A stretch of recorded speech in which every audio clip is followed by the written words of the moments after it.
জাফর ওবায়দুল্লাহ কোনো এক মাতৃ কবিতাটি। কুমড়ো ফুলে ফুলে নুয়ে পড়েছে লতাটা, সজনে ডাঁটায় ভরে গেছে গাছটা, আর আমি ডালের বড়ি শুকিয়ে রেখেছি। খোকা, তুই কবে আসবি, কবে ছুটি? চিঠিটা তার পকেটে ছিল, ছেঁড়া আর রক্তে ভেজা। মাগো, ওরা বলে সবার কথা কেড়ে নেবে, তোমার কোলে শুয়ে গল্প শুনতে দেবে না। বলো মা, তাই কি হয়? তাই তো আমার দেরি হচ্ছে, তোমার জন্য কথার ছুরি নিয়ে তবেই না বাড়ি ফিরবো। লক্ষ্মী মা, রাগ করো না, মাত্র তো আর কটা দিন। পাগল ছেলে, মা পড়ে আর হাসে। তোর উপরে রাগ করতে পারি?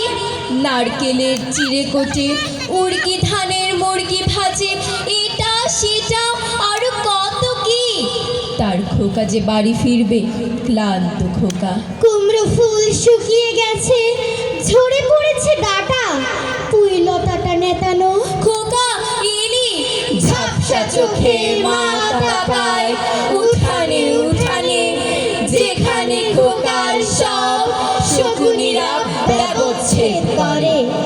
এখন মার চোখে চৈত্রের রোদ পুড়িয়ে দেয় শকুনিদের। তারপর দাওয়ায় বসে মা আবার ধান ভাঙে, বিন্নি ধানের খই ভাজে।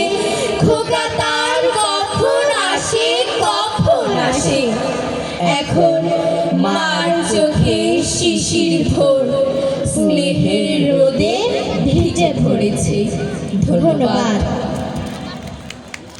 অসংখ্য ধন্যবাদ জানাচ্ছি জেলা শিল্পকলা একাডেমির আবৃত্তি বিভাগের শিক্ষার্থীবৃন্দদের তাদের চমৎকার একটি পরিবেশনার জন্য।